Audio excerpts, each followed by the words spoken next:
I know it's late. Actually, I'm not sure when you'll get this email. I'm sorry I haven't called you back yet. I've been busy. I wish I had listened when you told me to come home earlier. I'm writing this now because I don't know what else to do. I need to explain what happened. I want to write down every detail I can remember. I need to tell you the truth because I think I'm trapped here. I'm not sure if I will get to see you again. As I'm sure you gathered, I stayed late at the office again, and yes, I know, I'm an idiot. You were right. When you called earlier, I could hear it in your voice, how worried you were, but I brushed it off. I laughed at your bad feeling because it sounded like superstition, and I didn't want to hear it.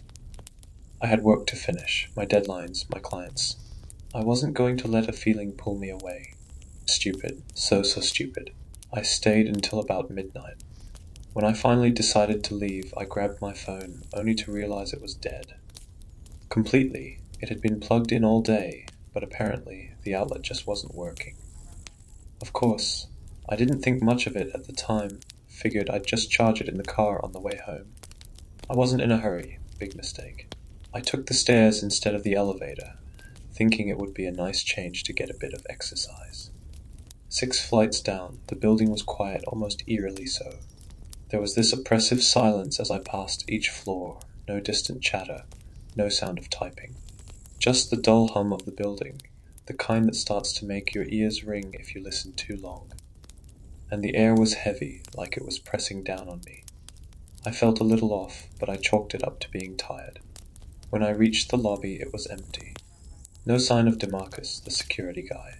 You know how he usually makes his rounds? Well, I figured he was doing that. Still, it felt strange not to see him at his desk. The place felt too big, too vacant. The kind of emptiness that makes you feel exposed, like something's watching from the shadows. I didn't stay long. I headed to the parking garage. You know how dim that place is, right? Tonight it felt even worse. Most of the lights were out, and the ones still working flickered like they were dying. My car was parked alone under the one working light, a flickering, buzzing light. I should have known something was off when I felt that heaviness again. Like the garage was breathing, watching. I thought I was just being paranoid. I got in the car, but when I turned the key, it wouldn't start. Nothing, not even a click. My phone was still dead, and all I could hear was the faint echo of something. Scraping, or maybe shuffling, coming from deep in the garage. I tried not to think about it. I thought it was a cat or something, but it didn't sound right. I'm getting goosebumps just writing this. I went back inside to ask DeMarcus for help. 20 minutes passed, and he never came back. It was so quiet I could hear my own breathing. The only sound was the hum of those awful fluorescent lights, buzzing overhead like they were the only things keeping the dark at bay. Something didn't feel right. DeMarcus never leaves the lobby unattended that long. That's when I saw the flyer for a taxi service pinned to the wall behind his desk. I figured it was my best bet. I used the landline to call them and waited outside for the cab. It was cold, but more than that, it was quiet. Too quiet. You know how there's always some noise, even late at night. A distant car, maybe someone walking by. But there was nothing. Just me, standing there feeling watched. Then I heard it again, the scraping noise. Louder this time, it felt closer, and it was coming from the direction of the garage. I tried to ignore it, but I couldn't shake the feeling that something was there. Watching, waiting. The cab took forever, way longer than it should have. I was about to go back inside when headlights blinded me. I almost cried with relief. I jumped in, eager to just get home and put this night behind me. The driver was incredibly normal. We talked a bit, made small talk. It felt calming, safe. We hit a red light, and I don't know why, but I felt the need to confess. I told him about the real reason I stayed out late tonight. About our fight last night. How I didn't want to come home because I was still mad because we'd said things we didn't mean. I wanted to be petty tonight. I wanted my absence to hurt you. The driver just listened. He gave me some advice, said relationships are hard work, said I should make amends. For a moment it felt like everything was going to be okay. I felt lighter, like I was on my way back to you, and everything would be fine. But then the light turned green and he didn't move. I pointed it out. "Hey, the light's green." He didn't respond. I nudged him, thinking maybe he didn't hear me. Still nothing. "Hey, buddy, the light," I said louder. I reached out to shake him, but when I touched his arm, it felt wrong, stiff. But he was still breathing. I could see it, shallow and slow, his chest barely rising and falling. But he didn't react to me at all. He was just frozen, staring straight ahead, hands on the wheel, blinking occasionally. Panic set in. I jumped out of the car, looked around for help, but the streets were empty. Everything was closed, no one around. No traffic, no pedestrians, just me, this unmoving cab, and the quiet. Too quiet. It was like the world had emptied out, like I was the only one left. I went back to the car, but the driver, he was gone. Just gone. The seat was empty. I tried telling myself that maybe he had gotten out, maybe he had gone for help, but deep down I didn't believe it. I was too scared to believe it. I got in the driver's seat, thinking I could make my way home myself.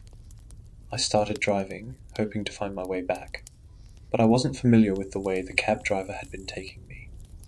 I just kept trying to head east, but the streets kept forcing me to make unexpected turns. I drove for at least 30 minutes, and then I found myself on the street of my office building. Something inside me screamed that this wasn't possible. I should have been miles away from it, even if I hadn't been close to home either. But I still clung to hope that the bad feeling was all in my head. I thought of this as an opportunity. Now I could head home the way I was familiar with. I pushed the accelerator to the floor and tried to race by the office, but something went wrong. The taxi made some horrible metal-rending noises and slowed. It stalled completely right there, in front of the building. The same spot where I started. I got out. The street was empty, but the feeling that something was watching me was overwhelming now. Like it was right behind me, breathing down my neck. I ran back inside. The lobby was still empty, but the lights, they were flickering, flashing. And, I swear to you, in the dark moments I could see DeMarcus. Or something that looked like him. Sitting in the chair, twisted, like his body had been broken in ways that weren't possible. But when the lights flickered back on, the chair was empty. I didn't look back. I ran for the elevator. I pushed the button and waited. I could see the elevator light was on the 10th floor due to the light-up display above the elevator doors. I stood there, awkwardly. Then I heard the scraping sounds again, still coming from outside the building. I stared at the lit-up 10 and tried to will the number to change. To my delight, it did, quickly changing 9 and then 8. But there it remained. I heard the lobby doors open. Instinctively, I turned back, certain that the sound was the result of DeMarcus returning from a patrol. But then I heard the scraping. It was much louder. It was inside the lobby. That horrible noise echoed across the large room. I turned and sought out the light-up display, hoping to see progress. There was some. It now read 6. But I could heard something new behind me, skittering, clicking on the floor. The scraping sound grew closer too. So I abandoned the elevator and rushed into the stairwell. I took the stairs 2 at a time, but no matter how far I went, I never passed any doors. I could hear the first floor doors open and something skitter in. The scraping sound accompanied it. I thought the scraping was something being dragged, and my imagination thought of a giant centipede with a bloated body that scraped along. Either way, I tried to focus on the stairs in front of me. The last thing I wanted to do was trip and fall. Something told me that I wouldn't be able to get up again. Yet the stairs seemed endless, spiraling up and up, the thing behind me getting closer with every step. Finally, I reached the 6th floor.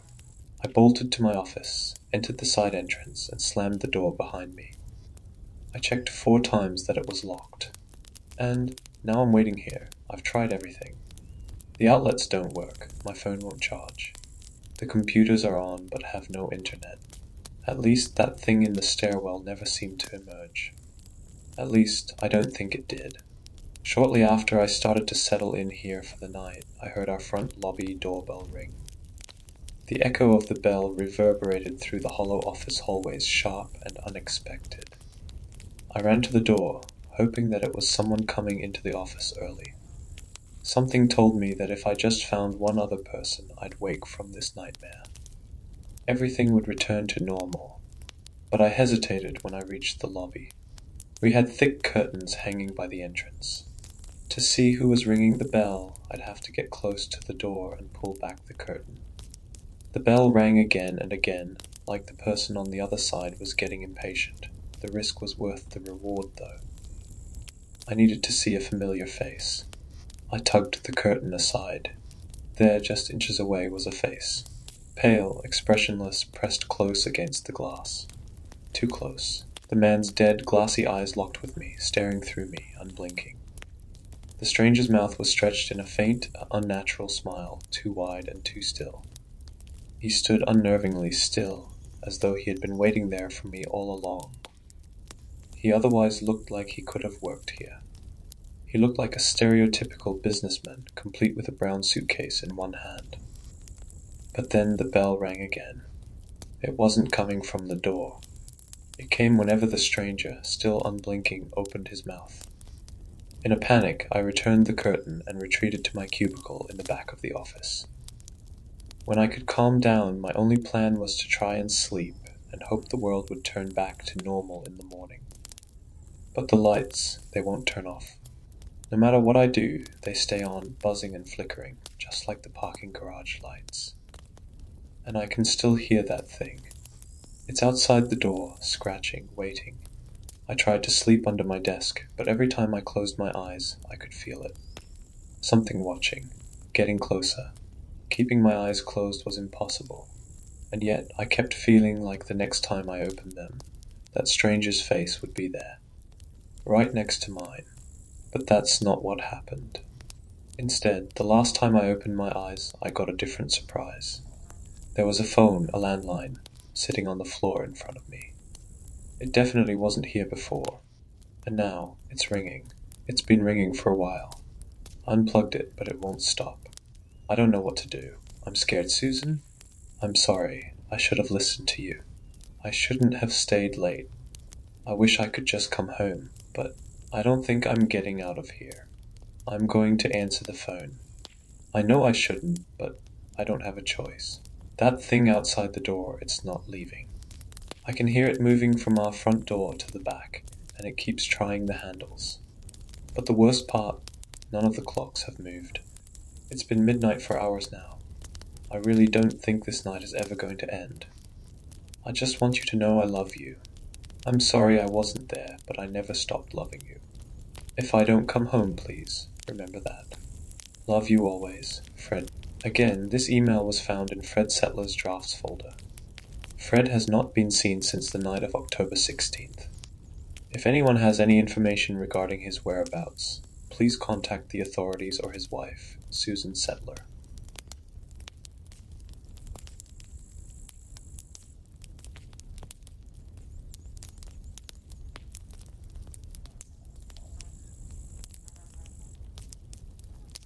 The street was lined with maples, their jagged leaves a violent, deep red against the brooding grey sky.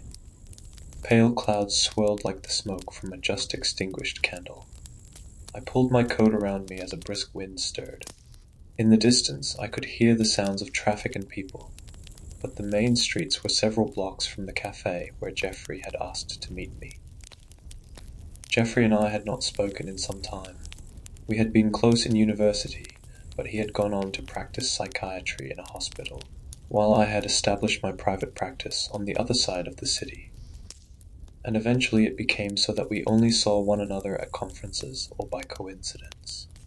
Nevertheless, I had heard about the incident with his patient from a colleague, and then again when it was published in the newspaper. Soon it seemed it was all that anyone was talking about. Poor Jeffrey and his poor delusional patient. Imagine having to do what Jeffrey did, they said in hushed tones. Horrific. And can you imagine? So when Jeffrey called me out of the blue and asked me to meet him, I already had an idea of what it was he wanted to discuss. A bell jingled as I pushed open the door of the cafe, and the smell of coffee greeted me in the warm air. I rubbed my hands together briskly to warm them and scanned the cafe. Jeffrey was seated at a small round table in the corner farthest from the door, his back to the wall. His eyes were round and darting, and his shoulders tensed up to his ears. I raised a hand in greeting, and he returned a sharp nod. I ordered a latte at the counter and approached the table. "Nice to see you," I said as I slid into the seat across from him. He offered a tight-lipped smile. A cup of black coffee sat in front of him, seemingly untouched, looking still and cold. I removed my gloves. "How have you been?" I asked. "I assume you've heard about my patient." His brown eyes had a tired sheen and were rimmed with stinging pink glassy against the dark circles beneath them. His face sagged with the gravity of exhaustion. "Yes, I'm so sorry. What a horrific affair." Jeffrey nodded, lips pursed, eyes not leaving mine. "Right, but you don't really know, do you? What happened? No one does. I know the short of it." He shook his head. "You need to know what really happened that day." I wondered briefly if this would take longer than I had expected. I had a session at 1 o'clock. It was 12:15 already. "Book a session," I thought to suggest, but instead I leaned back in my chair and asked, "What happened that day?" "Don't do that." My eyebrows lifted slightly. "Do what?" "Talk to me like I'm your patient." The waitress appeared and placed the latte on the table in front of me. I averted my eyes from Jeffrey's and took a long sip. "I'm only telling you this because it pertains to you," he added. I placed the mug gently down on the saucer. "What do you mean?" His lip trembled almost imperceptibly, and he said, "I'll tell you. But first I need you to swear you'll believe me." A hint of unease twisted in my stomach. "All right." Jeffrey's hands went to the table, flat against the wood, as if holding on for balance, and then he folded them and began. "The patient called me that day, in the morning. 6 a.m. He was in great distress. I couldn't understand him at first. He said he needed to speak to me, that it was an emergency. We made an appointment for that afternoon. I'd had a cancellation, luckily, so we were able to get him in. I'm no stranger to patient crises. Someone's always in crisis. That's the nature of working in a psychiatric hospital. But something about his voice. I was shaken. He rubbed the back of his left hand with the fingers of his right, twisting his hands, and sighed heavily. Anyway, by the time the appointment rolled around, I had all but forgotten it. Until I saw the patient. He swallowed. It had been 2, maybe 3 months since he was discharged. I was hopeful for this one's prognosis. Depression, anxiety, OCD, but no psychosis, and he had improved a great deal in my care. But the man sitting in my waiting room, he looked. A brief shake of his head. He looked like he'd been emptied out. He'd lost weight? Not that, just deflated, as if all the hope was gone from him. I took another thoughtful sip of the latte. "When he sat down in my office, he looked like a man on the run," Jeffrey continued. "He looked haunted. So I asked him what had brought him in. 'A dream,' he told me, and I thought, what kind of dream would have a grown man in this state? This was a stable man, a healthy man, when I had discharged him. Yet he sat here before me now, a shadow of himself because of a dream. He must have known what I was thinking. He was sitting on his hands, looking at me with trembling eyes. 'It didn't feel like a dream, doctor,' he said to me. 'It felt like I was living it. I felt everything. And when I woke up, it felt like it had happened, just not yet.' 'Like a premonition?' I asked him. He shook his head furiously. 'Like a future I already lived,' he said. I couldn't understand what he meant, Jeffrey said. His fingers went to his saucer, and he began to trace its edge absent-mindedly. But I asked him what the dream was about. He looked at me with fear in his eyes and said, 'You.' He went on to tell me that in this dream he was convinced was already reality, but a reality that had simply not unfolded yet. He had killed me. I frowned. He went on to describe it. He had approached my house sometime in the night. He had come up the front walkway, driven an elbow through the window beside the door, then reached his hand through and unlocked it from the inside. He entered and stood there in silence. He could hear the sound of his own breathing, the soft creak of the floorboard as he shifted his weight on his feet. part of me knew what I planned to do, he told me, and was filled with hatred and rage. The other part was waiting in helpless horror to see it unfold. I knew what I planned to do was something bad, something evil, but I couldn't fully see it yet, and I couldn't stop it. It was like this part of me had lost control of my body and mind, had given it to the other part. He went on to describe what happened next. Perhaps you already know this part from the newspapers. Jeffrey had been staring into his coffee cup while he spoke, but turned his gaze to meet mine. I felt a flutter of nerves. You mean to say? Jeffrey nodded. Yes, what happened in the dream is exactly what happened later that night. With the exception of one thing, in the dream it was I who had died. A shiver crept up my spine. When I told him it was just a dream, he begged me to put him away. Pleaded to lock him in a cell that night, so that he wouldn't hurt me. Do you have the intention of hurting me? I asked him. He said no. I told him I didn't think he needed to be hospitalized. You see, I treated this patient for OCD. He frequently had disturbing, intrusive thoughts about harming people. They caused him a great deal of distress. I believed the intrusive thoughts combined with the vividness of a realistic dream had been overwhelming to him, and that he needed to see he was in control of his actions, that he wasn't going to hurt anyone, that he wouldn't act on his intrusive thoughts. Everything he had learned during his treatment in the hospital. Sounds reasonable. But when I returned home that evening, I found myself ruminating on the patient's dream. Things he had said, details. How had he known there were windows beside my front door? Most houses have windows beside the front door. Jeffrey nodded. Yes, but the walkway, the foyer, the location of the staircase, it was all exactly as the patient had described. Nearly every home has these things in a similar configuration. Ever a skeptic? A flicker of a mirthless smile touched his face. Yet you already know my patient forcefully entered my house that very night and attempted to kill me. There was a charged silence. Jeffrey sighed. I admit I thought the same. I tried to shake off the feeling I had about my patient's dream. He paused and wet his lips. I was in bed reading when I heard the window shatter. I won't burden you with the details. You already know there was a struggle, and that I wrested his knife from his hands and killed him. It was self-defense. Yes, he nodded very slowly. For a moment he appeared lost in thought. Then he looked at me again. Do you remember that case study in university? The patient with locked-in syndrome. I remember. I'll never forget how it felt to look into that patient's eyes. It was like he was trapped, somewhere deep inside his body. A brief shake of his head, another moment of reverie. In my house that night, my patient loomed over me on the stairs, raising that knife, while I held him by the wrists and fought for my life. I looked into his eyes then, for a brief moment, and they looked just like the eyes of that less patient. Like he was there somewhere, but not on the surface. Like he was trapped somewhere inside. I shifted in my seat uncomfortably, thinking. Perhaps a sudden onset of psychosis, I said at last. Jeffrey furrowed his brow. An acute episode, or perhaps a neurological condition, I went on. No, he said sharply, his voice suddenly hostile. I recalled his earlier words. You said this pertains to me, I said. Do you believe the patient suffered from a condition I have some expertise in? No, he glanced furtively beyond my shoulder. Listen, I need you to believe me. I believe you.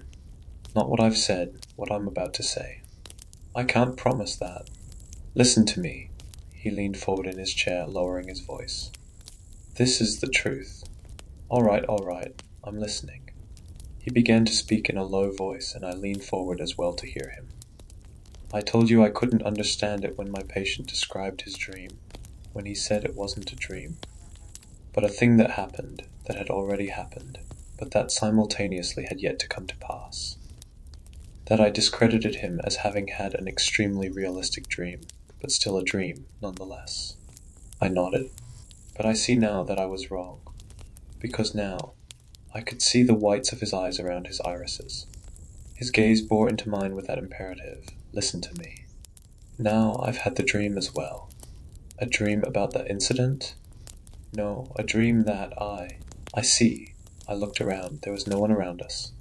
A dream that you— I lowered my voice to near a whisper. That you killed someone. Yes. His hands clutched the edges of the table. A dream that I killed you. I recoiled. Me? Jeffrey nodded urgently. That's why I had to meet you. I had to warn you. You have to leave, please. For tonight, at least. Look, I shook my head. I'm not going to leave town because of a dream. It's not a dream. That's what I'm trying to tell you. It is, and frankly, I don't believe in dream analysis. It's Freudian nonsense, Jeffrey. I'm sorry. Listen to me, please. You need to take your wife and your son and get out. I can't. I won't be able to control it. I slid my chair back. I think you're suffering from the after effects of the trauma, and I sympathize with you, really. But to be honest with you, I think you need to get some help. I don't. You don't look like you've been sleeping, and you sound. Don't say it. It just sounds like delusions, Jeffrey. You know this. I told you. Hallucinations. Please, just listen to me. His voice was loud now, and I looked around in embarrassment. I'm sorry, I said again after a moment. I glanced at my watch. It was 1:45. I stood. I have a session. I suggest you speak with someone. I really do. I'm sorry you're going through this. He said nothing. I took my gloves from the table, glanced at him one more time on my way to the door. He was staring at the table, in that same hunched and defeated posture, hardly resembling the man I knew. I left. In the silence of my home, I cleaned the dishes from a late and solitary dinner, thinking about my meeting with Jeffrey. It was not the first time I had seen someone crumble in the wake of a traumatic event. However, seeing it happen to Jeffrey, a friend and a fellow psychiatrist, had shaken me. After my 1 o'clock session, I had called a mutual friend of ours, another psychiatrist, and asked him to check on Jeffrey. I knew the two of them were still close. But at 6, he had called back to tell me Jeffrey had not returned to his home, nor to the hospital. I did not like to think of him wandering the city in the midst of an acute episode, but reasoned he would be fine. I would check on him tomorrow. I sat down in front of the TV and turned it on, flipping aimlessly through channels. To my surprise, soon it was already nearing 8. My wife and son should have been home by now. I flipped idly through the channels for a few more minutes, but dread began to creep into my gut. You need to take your wife and son and get out. Why would he say such a thing? In spite of myself, I stood and wandered around the first floor. There were no shattered windows, no open doors. I barked an empty laugh. What was I doing? I returned to the sitting room and sank back into my armchair. Settled on a game show, the tinned laughter of the audience filling the room. Years ago, Jeffrey and I had been so close. He had celebrated the opening of my private practice with me. He had even come to my housewarming party when I first purchased the house, drank champagne with me and my wife, back then still girlfriend. He had been a confidant, someone I had trusted. My hand hovered over the remote. Someone I had trusted enough to give a spare key to the house, in case of emergencies. We had drifted apart so gradually I had forgotten to ever get it back. You're being ridiculous, I told myself. Yet I stood, made my way to the staircase. Stood at the bottom of it, glanced at the front door. Locked. Could have been locked from the inside. I looked up the stairs. The light from the lofted foyer illuminated it to the top. All was still. Slowly I ascended the stairs. Fear gripped me. I walked slowly, quietly. In front of the bedroom door I paused. My trembling hand wrapped around the round, shining doorknob. I opened the door. Inside, what should have been beige and cream and quiet was punctuated with a pained scream of red. My wife and son's bodies lay on the queen bed, blood soaking into the white sheets from the wounds in their abdomens and from their slit throats. It spread like the slow bloom of a rose. Their skin was wan, as if they were made of wax. Their lips had become the color of rotted fruit. I let out a strangled yelp and sank to my knees. My body shook with sobs. Jeffrey stood beside the bed, a looming, ominous shadow. A knife was in his hand, and his face was blank. I wanted to kill him, to rip him limb from limb, but I could not will myself to rise. My lungs were empty, air ripped away with my ruined life. my slaughtered family. Jeffrey took a step towards me, grabbed me by the hair, and turned my tear-streaked face up to meet his. Our eyes locked. His were mad and empty. His face was contorted with rage. But somewhere beyond the madness, there was a flicker of the man I knew, trapped somewhere deep inside. A tear fell, and he raised the knife.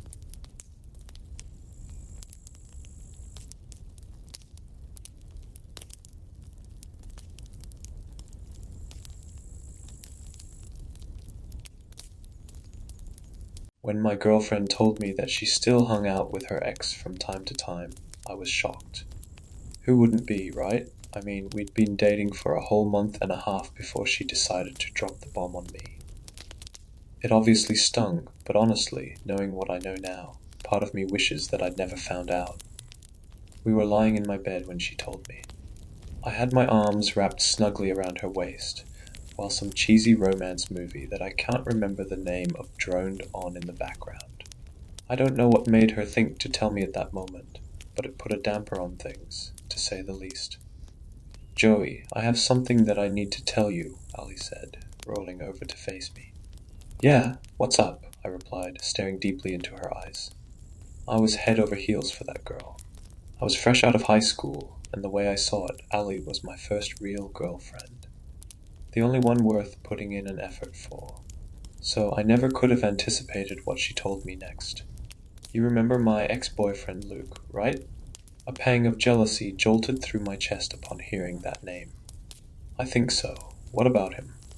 Ali sighed, averting her gaze momentarily before locking eyes with me once again. "I've kinda been meeting up with him. Like, sorta regularly." I bolted upright, my mouth involuntarily falling open. My heart shattered into a million pieces, and I instantly assumed the worst. "Joey, please let me explain. It's not what you think." "Ali, don't you think this is something that you should have mentioned sooner? We've been going on dates and shit for 4 months at this point, and you didn't think that was something you should have told me about." She sat up to face me, her cheeks blossoming with color. Her bottom lip began to tremble, and I could see tears welling in her eyes. "This is why I didn't say anything. I knew you'd get all heartbroken and want to dump me. Just give me a chance to explain, please." I reluctantly glanced at her. The utter hurt and betrayal that I was feeling still hadn't completely dissipated, but the logical part of my brain had started to function. Maybe she really did have a good reason. "Okay, tell me, but I want the truth, all right? No more games." Ali vehemently nodded her head, wiping a stray tear from her cheek. She took a deep breath before responding. "So lately I've been getting more into my religion. I decided to start going to church to get right with the Lord. But Luke is the pastor's son. I couldn't avoid him with how small this place is." I mulled it over for a moment. That wasn't as bad as I thought it would be. From the sound of it, they weren't seeing each other one-on-one. At least, not with the way she'd framed the story. There's something else too. Ali's hometown has a population of 32 people. I'd never really considered it, but being that small, it would probably be nearly impossible to stay under the radar. "So, you only see one another when you go to worship, like in a group." "Yeah, that's why I didn't tell you sooner. I didn't think it was that big of a deal," she whimpered. I pursed my lips, continuing to think on it. If it wasn't a big deal, then why did she keep it from me for that long? If Ali didn't have anything to hide, then wouldn't she have wanted to tell me in order to avoid problems down the road? Her reasoning didn't make much sense.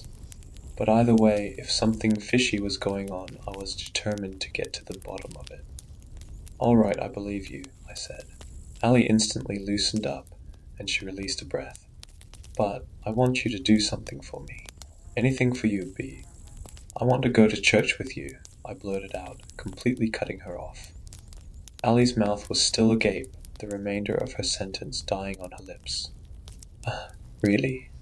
"Yeah, I've been a dirty sinner, and it wouldn't hurt to make amends with the big man upstairs," I replied, a grin inching across my lips. I was a staunch atheist, and Ali knew that, but hey, it's not like one visit to a chapel would cause me to burst into flames or anything. Right? Ali giggled, her worried demeanor melting away. Okay, you can go with me to the Wednesday service tomorrow night, if you're free, you filthy heathen. Before I knew it, the time had arrived. I met Ali at her place, and we made the 15-minute walk down to the chapel. I'd be lying if I said that I wasn't a tad bit nervous. A small, crowded room with dozens of people who would immediately recognize me as an outsider didn't sound very appealing. But I'd gotten myself into that mess. It was up to me to deal with the consequences. So, is there anything I should know before we go in? It's been years since I've set foot in a church, I admitted, turning to my girlfriend for comfort as we approached the nearly empty parking lot. Nope, not really. Just sit there and enjoy the ride, Ali replied, winking at me. My heart fluttered. She was drop-dead gorgeous. Her makeup looked amazing. Her hair was curled, and she wore a white frilled dress that was a great match for her aesthetic. I was one lucky man, or so I thought. Once we finally reached the wooden double doors leading inside, I was a bundle of nerves. Sweat began to bead atop my brow, and my hands were getting clammy. I reached for the door handle to pull it open, but before I could, Ali grabbed my arm. Joey, it's all going to be okay. No need to worry. I'll be with you the entire time, all right? She said, flashing me a warm smile. That was one of the things I adored about my girlfriend. She always knew how to calm me down. Right, thanks, babe, I said, swinging open the door and holding it for her. From the moment I entered the chapel, I could tell that something was off. Everyone in the room snapped their heads towards us and immediately directed their collective attention to me. My blood turned to ice and my stomach twisted itself into knots. No one uttered a word. Their prying eyes just followed me around the room the whole way to my seat. Ali and I chose to sit in the back for obvious reasons. I was immensely relieved when the parishioners directed their attention back to the preacher, who stood at the helm of the congregation. What the hell was that? I hissed under my breath as Ali settled into her seat. Oh, don't mind them, just small-town drama. You know how that goes? She whispered into my ear. She did have a point. While Ali's town was microscopic, mine wasn't much bigger. A population of 215 isn't that big of a leap. In a little backwater town like that, gossiping was most people's favorite pastime. I directed my attention back to the podium, where the preacher had been joined by a young man, clad in a white robe. As he was the only other one remotely close to my age, I assumed that was Ali's ex. As much as it pains me to admit, the guy was handsome. He had a chiseled jawline that looked sharp enough to cut glass. His wavy, dirty blonde hair was cleanly cropped, and his deep blue eyes seemed to pierce through me every time they made contact with mine. I didn't hold a candle to him. Ali interlaced her fingers with mine and gave my hand a light squeeze. I found it comforting. Don't worry about him, okay? Just sit back and relax. Her voice was silky smooth. I turned to her and nodded, gripping her hand a bit tighter. Good evening, everyone, the preacher said, snapping my focus back to the altar. We will begin the service momentarily, but first it appears that we have a guest. My name is Father Abrams. Welcome, young man. To my utter horror, the congregation again turned to face me. Their cold expressions sent a chill running down my spine. No one but Father Abrams was smiling. And now, if you will kindly make your way to the front, we will start with the offertory, he said, taking the focus off of me. I breathed a sigh of relief. That relief was short-lived when I had a chance to soak in what he'd just said. The offertory already?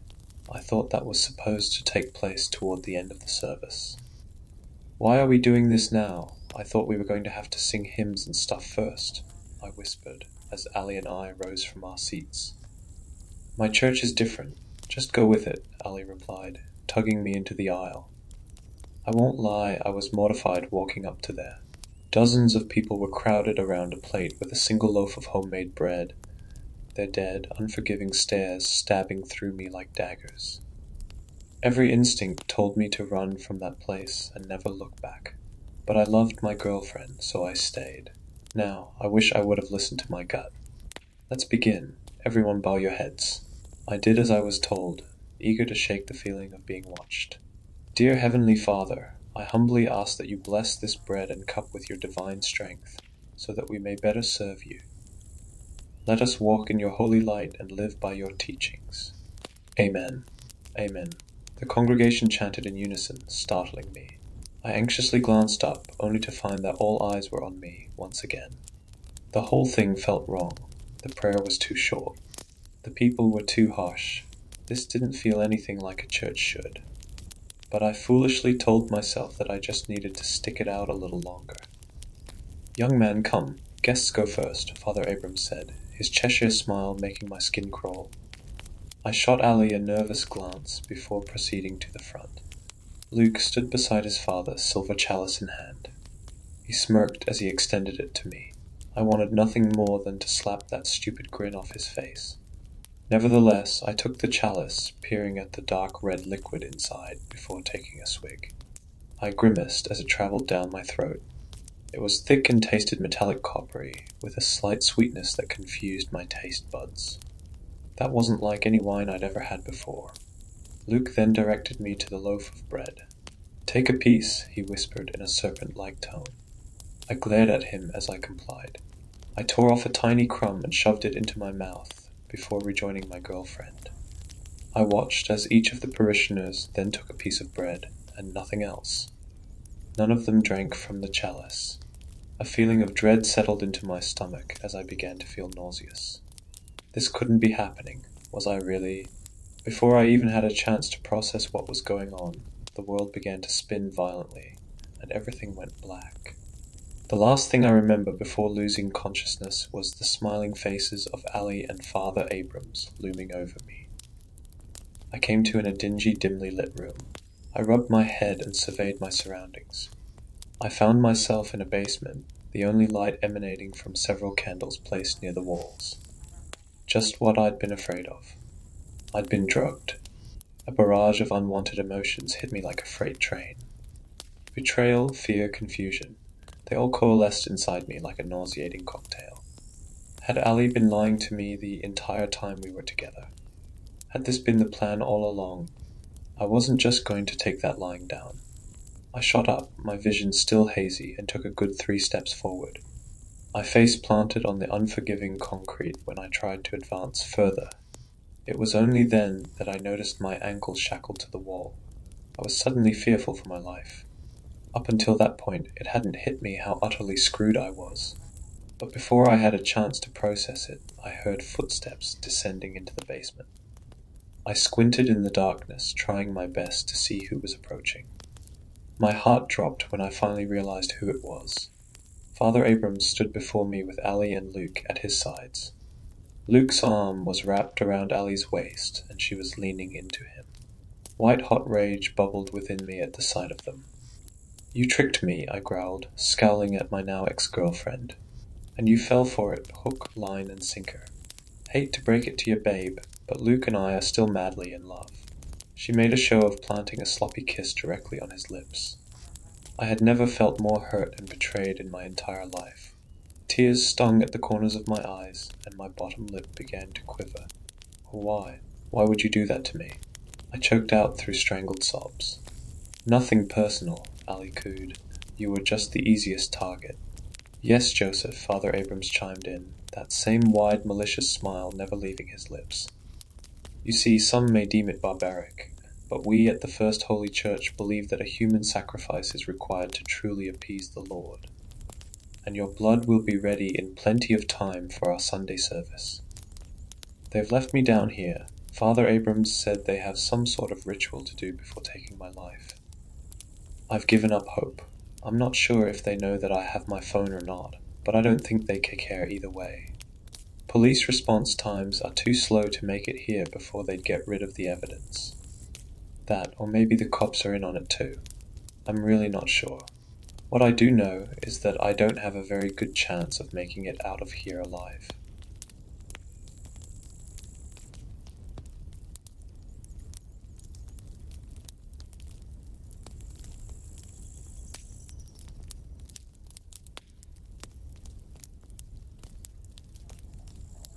I mean, the title is rather self-explanatory. I'm at Vienna International Airport and everything is frozen in time.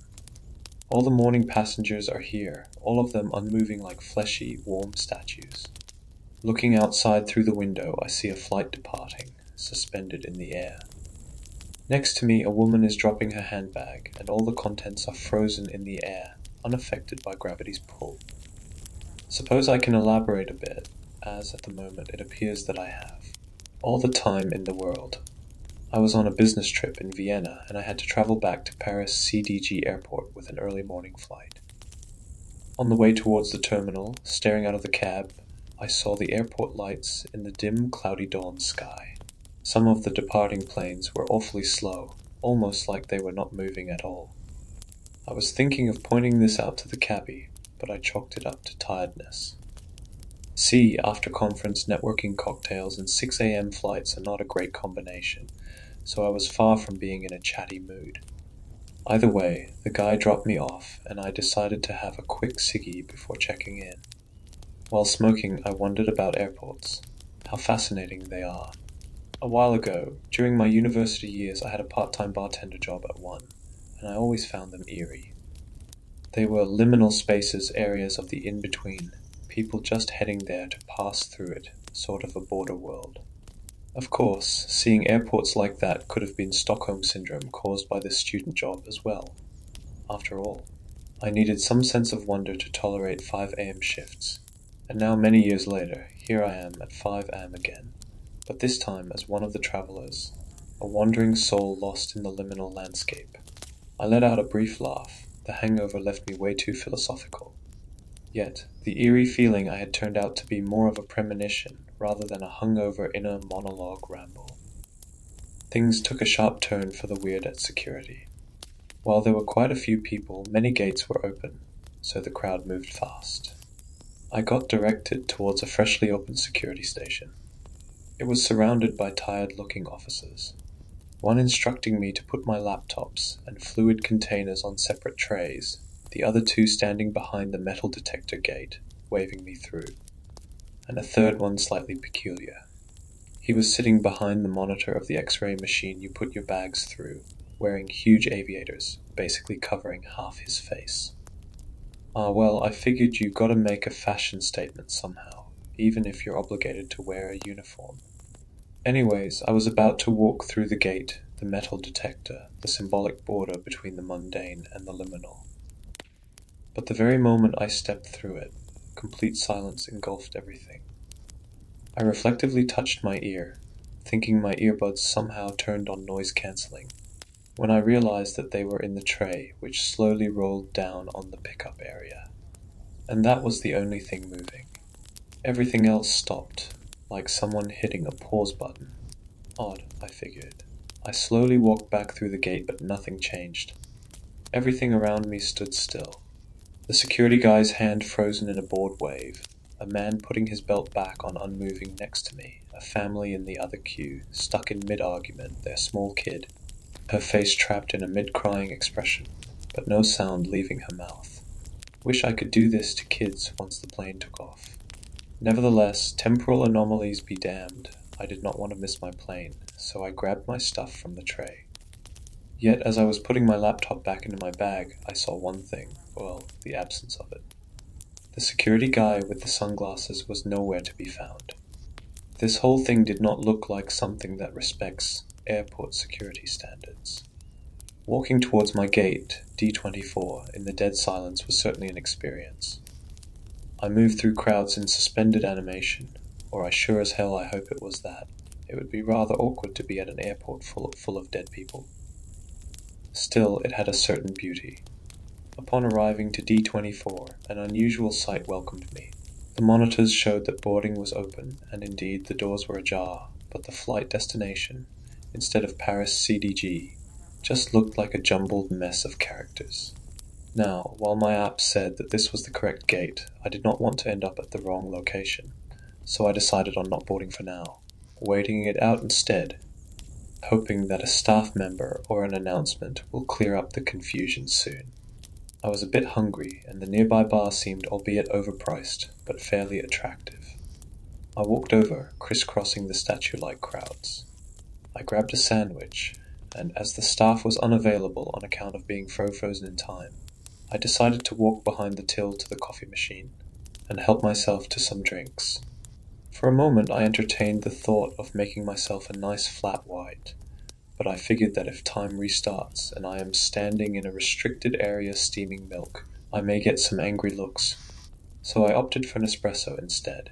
The tiny cup was halfway through when I heard something familiar, the breaking news announcement of Euronews on a nearby TV screen. Well, something apart from me was unaffected by this time fuckery, so I quickly grabbed my coffee and my sandwich.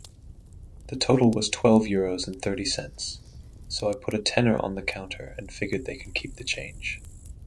Indeed, at the back of the bar there was a TV broadcasting the morning news, oblivious to the frozen world around it. Chief investigator of the crash of Air France flight, I have hidden the flight ID just in case, at Vienna Schwechat Intel. Airport this morning states that at this time the exact cause of the accident cannot be determined. While the number of confirmed casualties just passed 80, the search for survivors continues. According to witness testimonies, the aircraft overran the runway during takeoff and crashed into the industrial area of Schwadorf, a settlement near the airport. Authorities have asked the public to forward any information, including recordings of the events, to the authorities. Rather macabre, watching these news at an airport, I was thinking. When it hit me like a freight train, or like a crashing plane, the flight they were talking about was the one I was supposed to board. Now, while I was trying to cut down on my smoking, this news warranted another cigarette.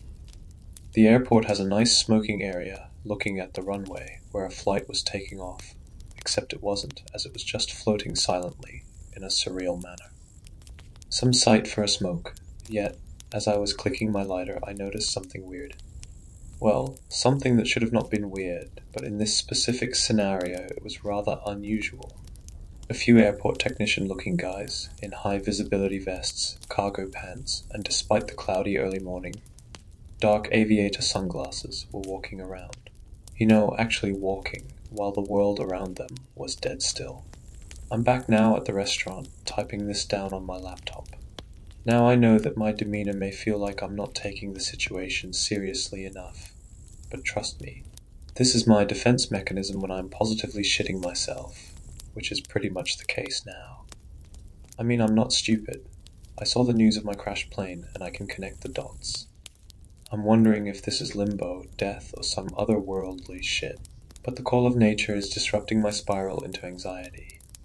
After the coffee and the ciggy, I'm not only about to shit myself figuratively, but also literally. So I will try to hunt down a bathroom in this hellscape of an airport. I'll check back in a bit to see if anyone's around and update y'all. Cheerio. Update 1. So I went to answer the call of nature. Luckily, 1 out of the 4 stalls was open at least. I was also not jealous of the poor bastards whom eternity found in the middle of dropping a log. So I was doing my business when I noticed feet. First I could see shadows under the stall door, through the gap, then 2 pairs of work shoes, 2 people, walking around in the bathroom. Now I was about to call out, but something held me back, on top of how awkward it is to have a mid-shit conversation. Soon I realized what set my alarms off. I saw the feet, but I did not hear them. They were walking in complete silence, until they started talking. I reckon they were talking, but I couldn't understand shit. Saying their words were garbled is an understatement. It sounded like a recording of an already foreign language being played backwards, while distorted via a radio. So I clenched my buttocks and remained silent until they left. I was not against the idea of trying to communicate with whatever these lads were, but the situation was not exactly ideal, so I decided to delay.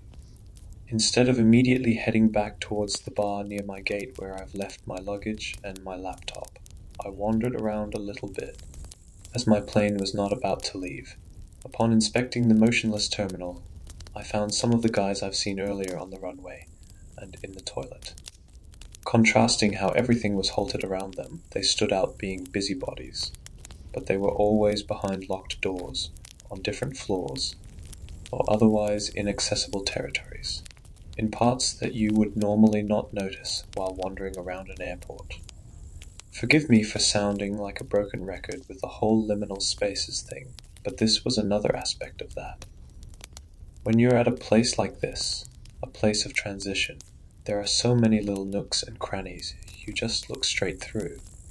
At an airport, you move with purpose. Everyone moves with purpose, so these areas escape your attention. Now it was the contrary in an uncanny way. No one moved with purpose, no one moved period, except in these hidden places which highlighted them, making me feel like I'm seeing things I shouldn't be seeing. However, this was not reciprocated. See, I was not particularly hiding, yet none of the employees appeared to react to me in any way. It looked like I had two options: reenact the movie Terminal, except in this ghost airport, or just take my chances to get noticed, so I chose the latter. I started waving at them through the windows of locked doors and shouting at them from floors below, yet they all remained unfazed. Pretty fucking rude, honestly. Or at least this was the case until I got back to my spot. Then things escalated. Returning to the bar where I left my laptop and bags, I could see three of these airport security-looking guys carefully circling my luggage, discussing it in their garbled radio language. However, upon my arrival, unlike the other airport staff, this trio noticed me, and they made it painfully obvious that they did. As soon as I approached, they turned towards me in perfect unison. Now, I know that leaving your bags unattended like that is a big no-no at airports, and in a normal situation I wouldn't have done so. But it's rather clear that this was far from what could be considered normal. I hoped that they would agree, so I apologetically explained to them that I was just heading to the pisser for a little bit. My excuse did not seem to convince them. The two dudes on the side kept staring at me through their oversized sunglasses, unmoving, while the third one began to walk towards me with seemingly malicious intent. I attempted to defuse the situation diplomatically, but seeing how he steadily moved his hand towards a black taser-looking device holstered on his belt, I concluded that my charisma will not save me today. So I resorted to the next best alternative: violence. I know full well that my following reaction was not irrational. Well-adjusted one assaulting airport staff is a fine way to get banned from flying for life after all, but let me explain. See, in my late teenage years I had a short stint as an employee at a shoddy nightclub. Some of my experiences there irreversibly altered my fight-or-flight instinct into punch first, ask questions later. And believe me, I felt threatened enough to have my reflexes take over. So anyways, I swung at the bastard. Admittedly, I am not in my best shape, definitely not after last night, so I was somewhat surprised seeing him collapse like a sack of flour as soon as my knuckles connected to his face, sending his earpiece, cap, and glasses flying. I was somewhat even more surprised seeing the other two guards immediately dematerialize in the same moment. Just gone in a blink. I began to suspect that these guys were not your usual bored, underpaid, caffeine-addicted airport staff, but something more sinister. Soon enough, my suspicion became certainty. The less lucky one of these entities I whacked laid in front of me, face down. To see the damage I may have caused, and to check his pulse just in case, I grabbed his shoulders and turned him on his back so he faced towards me. Now, remember I said these guys looked like normal airport employees? Well, there was a little bit of a difference. The guy had like a million eyes. The face, previously covered by the dark tinted lenses, which now lay shattered on the floor, stared at me with countless pupils. Small ones, big ones, just dotted all over the sockets, in a way that should not be possible. Not entirely unlike a spider, but way more crowded. In fact, there were simply too many of them. They should have not fit the space normally only occupied by two eyes, yet there they were kind of like a Mandelbrot fractal. They appeared to be almost infinite, and frankly, fairly hypnotic. But I had to snap out of it. For the lack of anything better to do, I figured I'd sit down and type this update. I have mixed feelings about the situation. On the one hand, I'm somewhat relieved that I didn't ruin the day of some poor bastard at the airport, and parallelly, didn't ruin my chances of me flying ever again. But in the meantime, I'm a tad perplexed by what could be the consequences for KOing a timeless, slightly eldritch entity. On top of that, I can't really get those eyes out of my mind, and not in a romantic way. See, no pun intended, I honestly don't know for how long I was staring into them, but once I was out of it, I felt like I remembered something. I'm not too sure what yet, but I think I'll take another smoke break to try and figure it out. Here's hoping that my pal won't go anywhere. I'll get back to y'all soon. Update 2. Midway through my ciggy, I realized that the unconscious guy may have a way of entering those little hidden areas I was ranting about beforehand. Since at this point I was fairly certain that the areas accessible for passengers won't hold any answers, I figured I could borrow a keycard. Spare me from the moral lesson of looting from a, hopefully only, unconscious entity. Of course, these security gates also require a password in addition to the keycard, but since apart from the trio messing with my luggage, no one acknowledged my existence, it was not particularly difficult to follow one of these mysterious walkers towards an off-limits area and peek at the 4 digits password over their shoulders. The key code was, I shit you not, 4444. Airport security, my ass. I opened the security door and entered a bland, white, blindingly lit hallway, leaving the passenger area with its soothing colors, kitschy decorations, and fake plants, and entering a blindingly lit, barren security hallway. Surprisingly, it didn't give me as much of a whiplash as I expected it would. Of course, this corridor had none of the artificially welcoming atmosphere of the traveler's lounge, but it still felt like that the two areas were related. I can already hear your snarky comments saying, yes, both are parts of the airport dumbass, but it's not that. It felt like the empty corridor represented the reality of this place, and outside of it, all the bits and bobs that made it feel welcoming were just there to ease people in a sense of familiarity instead of liminality. But here, behind the thick blue doors, that poorly fitting facade was dropped. No siren, no comfy feelings, colourful advertisements, and €2 massage chairs here for you. The corridor screamed, through the humming of the bright white neon lights, that you're a stranger, and you shouldn't be here. Too bad I got used to people screaming at me not to do things, then doing them anyways, and corridors I guess. Kinda ruined that metaphor here. So I marched on, peering into barren office rooms, some of them containing some oblivious airport entities, their real self hidden behind their sunglasses. After a bit of wandering, I noticed an area labeled monitoring room, and on a whim I entered. The label didn't lie. There sure were some monitors in there. Like a lot of monitors, way too many for it to fit a room of this size. They weirdly reminded me of the jumbled mess of eyes the entity I knocked out. And as this thought entered my mind and I remembered staring into those eyes, the smorgasbord of screens suddenly started to make sense, and I began to see security camera footage steadily shifting through all of them. At first glance, they appeared to be normal security feeds, but upon closer inspection, I noticed some increasingly unusual things at each one I looked at. The first anomaly I noticed was an image depicting the frozen scenery at the departure gates, including the big board listing all the flights, flight numbers, and destinations. Except apparently the 1300 Aeroflot flight was scheduled to leave to Pulkovo Airport, Leningrad. On another screen, the corridor with unmoving people had big billboards behind them, one of them proudly displaying a vaguely familiar, elderly guy who, despite looking 80 plus, still had a fabulous pompadour haircut, and next to it with big bold letters, The King 90 Elvis Live at Ernst Happel Stadion, Vienna, January 8th. On another, every sign and advertisement was written in German.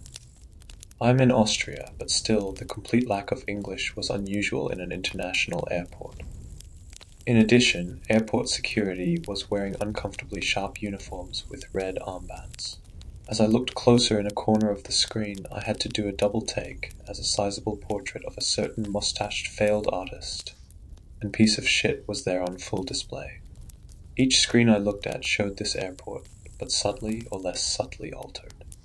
I was witnessing different realities from a nondescript nerve center. After a certain point, I found the security footage of the little bar I left my stuff at earlier, and I noticed something pretty upsetting, and bear in mind after seeing a long dead dictator's painting on a wall. The bar to upset me was placed pretty fucking high. See, you remember that TV I've seen the news report of the plane crash of my flight? I could kind of make out through the security screens that it was still broadcasting about the accident.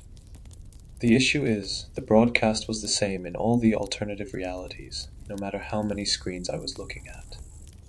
Apparently there are some worlds where Elvis survives or where the USSR still stands, but it appears that my fucking plane overshoots the runaway and blows up in each one. Bit of a bummer, really. I snapped out of staring at the screen thanks to the beep of a walkie-talkie laid down on the table next to the screens. The sound was followed by a conversation of the airport staff, in their unusual, incomprehensible language, until it stopped being incomprehensible. As I started to focus on it, just like on the creature's eyes, and later on the screens, I simply realized that I understood what they were saying. I'll try my best to translate. Execution error for Cornerstone event number 4778, due to passenger victim manifest incomplete. Please advise Handler A out. Handler A, we may have an update on your situation. Analytics depth confirmed the identity of the interloper. Missing Cornerstone event manifest parameters are at value match with interloper. Handler B out. You know those moments when two people are shit-talking a third one, not knowing that said third person is within clear earshot of them? The whole stitch began to feel like that. I mean, I'm pretty sure that you figured out who they refer to as interloper the same time as I did. Yours truly. Now, as the subject of the conversation, I felt that I was warranted to contribute. So I pressed the button on the radio, and to the best of my ability, I tried to speak in their language and mimic their expert talking style. Handler A, Handler B, this is interloper reporting. Please advise on how to assist in resolving issue with Cornerstone event parameters. Interloper out. A bit of inconvenient silence followed. I had a feeling that someone was about to be fired. Roger that, interloper. Please stand by until HQ is instructed. More silence. This is Handler A to HQ. Initiate Cornerstone event rollback. Active Handler Group, this is HQ. Please confirm rollback request. I was wondering if they were aware that I can hear all this shit. Handler A, confirming. Handler B, confirming. Active Handler Group, this is HQ. Air France Flight XX, of course my goddamn flight, returned to Cornerstone event launch position. Awaiting parameter correction. Finally, they got back to me. Interloper, this is Handler B, do you copy? Interloper, come in. Loud and clear, Handler B, I responded, fighting back the urge to wish him good luck in his future job hunt. Interloper, please return to the initial spatial coordinates of departure from your host timeline. Once your spatial coordinates are approved, your temporal coordinates will be reset. Please continue routine to ensure Cornerstone event success. Right, great. So I go back to the security gate where this whole mess started. My good friend Handler B resets time. I board my flight, then crash and die, and ensure that the Cornerstone event is done in my timeline. Wouldn't that be a right heroic sacrifice? Roger that, interloper will comply, I said. Hell fucking no, I thought. I'm typing this note just in front of that ominous security gate that froze time the moment I passed it. If I understand the handler correctly, the moment I pass it again, time will restart. One way to find out, see you on the other side. Final update. Okay, so it worked. I'm typing away from the same bar I was sitting at, except now everything is in motion again. All is well now. Well, almost all. As soon as I passed through the gate and everything suddenly reanimated, I began to feel a bit nauseous. Was it the fact that after hours spent in a frozen, soundless and timeless world, suddenly the hustle and bustle of reality returned? Or was it because I was still hungover as hell, and it didn't occur to me that I could have nicked a paracetamol while time stood still? Dunno, but I needed to shake it off and get the closest thing I could to a cold shower, a thorough face wash. Except as I was drying my mug, staring at myself in the bathroom mirror, the eyes of my mirror image started to blur and proliferate. Who knows, maybe soon I will have to invest in some large dark aviators. I can also catch some unusual changes in the corner of my eyes. Is that a poster of Elvis over here? That sign that was in English just a moment ago, is it now written in Cyrillic? But apart from these minor inconveniences, most things seem to be okay. So, am I about to board a crashing plane? Nah, as you may have figured that I am not great in following instructions. As soon as I was back, I set my VPN up and sent a couple of anonymous emails to airport security, to the police, to Air France, letting them know that something is off with that flight. I see that it is delayed now, and they are replacing the craft, citing technical issues. If I'm actually losing it, and imagine the whole thing, I probably ruined the day of my fellow travelers. But if not, then I just helped those poor bastards to live to see another day. But about the implications of me doing that, well, so all sunshine and rainbows right, I ought to pat myself on the back. I fucked around with beings beyond time and prevented a major accident. Yay, normally I would, but there are some subtle things going on that overshadow my urge to celebrate. See, the eerie sunglasses wearing part of the crew is still around, and they definitely look a bit more agitated than before. And while I couldn't really catch all their conversations, here and there I hear some jumbled radio fragments I still understand. They mention a certain cornerstone correction protocol and enhanced intensity events in close proximity. Now, what does that mean in practice? Hell if I know, and I know I'm being pretty vague here, it sounds like shit is about to go down. Well, either way, they're calling my flight. Suppose it is time for me to leave this godforsaken airport.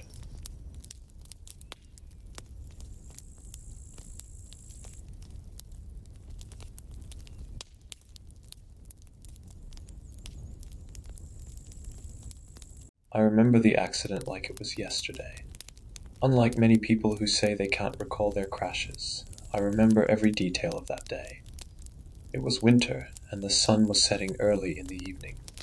I had gotten off work late, the daylight was now long gone, and rain was coming down, making the roads slick and visibility poor. I was driving my usual route home, thinking about what to pick up for dinner when it happened. An oncoming truck suddenly swerved into my lane and came straight for me, head on. In that brief moment, I felt a rush of terror and a millisecond of clear understanding that I was about to die. Then everything went black. I woke up in a hospital room. I heard the beeping of the machines first, followed by the smell of antiseptic. I slowly began to open my eyes to the blinding of fluorescent lights. I heard a machine begin to beep faster as confusion and panic began to wash over me. "Whoa, easy there," I heard a voice say. "You've been in an accident. You're in the hospital, and you're safe now." For a moment I saw a face next to me. Pretty and comforting. That was my last thought before everything went black again. I'm not sure how much time passed before I woke up again. Feeling more alert this time, I looked around the room, getting a bearing on my surroundings. I knew based on the number of monitors and IVs hooked up to me that I must have been in bad shape. As I blinked against the brightness, a nurse entered, a beacon of warmth in the cold clinical environment. She had an air of calm that made me feel immediately safe amidst the chaos. "Hello again, I'm Lily," she said, her smile softening the edges of my fear. "You passed out before I could introduce myself last time. I'm one of your nurses." Her kindness radiated as she checked my vitals, her gentle touch igniting a flicker of comfort in me. Day by day, she became my anchor, the one constant in a world that felt hopeless. As the days stretched into weeks, our conversations grew more personal. I found myself sharing bits of my life, my dreams and fears, revealing the vulnerable pieces of myself that I rarely showed. Lily listened, her eyes sparkling with empathy, her laughter soothing. I realized I was falling for her hard. Her presence in my recovery brightened my days and made me forget the pain. The more time we spent together, the more I felt a sense of normalcy return to my life. During a particularly quiet evening, as the sun dipped below the horizon, painting my hospital room in hues of orange and pink, I knew I had fallen in love with her. She had just finished her shift and came to check on me before leaving. Her hair was pulled back in a loose ponytail, the tiredness in her eyes overshadowed by the warmth of her smile. Feeling bold, I asked, "So when I get out of here, can I take you to dinner?" She smiled, leaning against the doorframe. "Yes, I'd love that," her face blushing. In that moment, I felt a connection between us, something electric that pulsed in the air. After another couple weeks of healing, I was finally discharged. I sat outside the hospital, the sun warming my skin, a stark contrast to the cold sterility I had grown accustomed to. I kept my word to Lily, taking her out for dinner a few days later, and the rest, as they say, was history. We began to explore the possibility of a life together. We found the perfect little house on the outskirts of town, its white picket fence a picture of domestic bliss. It felt like a dream. The house was modest, but was a fresh start, a blank canvas on which we could build our lives together.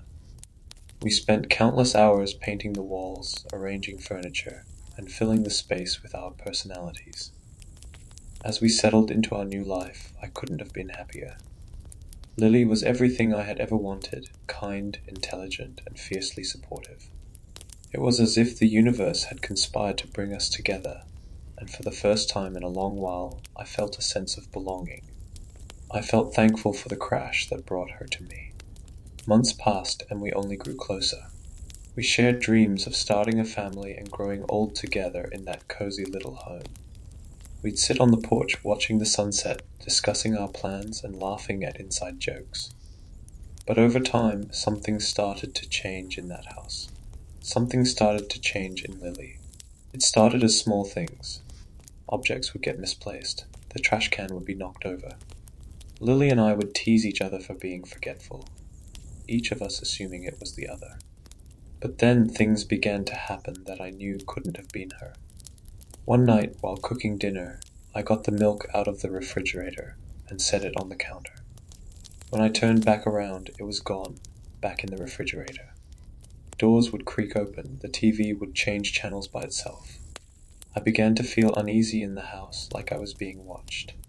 One night, while sitting on the couch, I brought the topic up to Lily. "Do you ever feel strange in this house? Like you're being watched?" I asked. "No, not at all. Are you being serious?" she replied. "Oh, come on. You mean to tell me you've never thought it's weird that things move around on their own all the time, how our stuff always gets misplaced? You've never heard the doors opening and shutting by themselves?" I said. "Hallucinations are normal after a bad injury. Maybe we need to go get you checked out," Lily said. Her dismissiveness touched my nerves. "I'm not hallucina. I think you should just let it go," she interrupted. Her cold response caught me off guard, and for the first time I felt a rift between us. That night I laid in bed, staring up at the ceiling, replaying the conversation I'd had with Lily earlier. It wasn't even a real fight, but it lingered in my mind. Lately it had started to feel like we were both on edge, with something unspoken weighing between us. And it wasn't just that conversation, it was everything in this house. I couldn't shake the feeling that something was wrong, that I was being watched, even now. I closed my eyes, willing myself to ignore the sense of dread trying to drift off. But just as I felt myself slipping towards sleep, I heard it. A voice, close and quiet, whispering my name. David, it wasn't Lily's voice. It was urgent, almost pleading, as though someone was right there in the room with me, waiting for me to respond. I jolted upright, heart pounding as I looked around the room, trying to find the source of the whisper. I strained my ears, waiting to hear it again. But there was nothing, just the sound of my own heavy breathing. I turned and saw Lily beside me, fast asleep, her breathing slow and steady. She looked peaceful, completely undisturbed. I tried to tell myself I'd imagined it, just a product of my own frayed nerves and lack of sleep.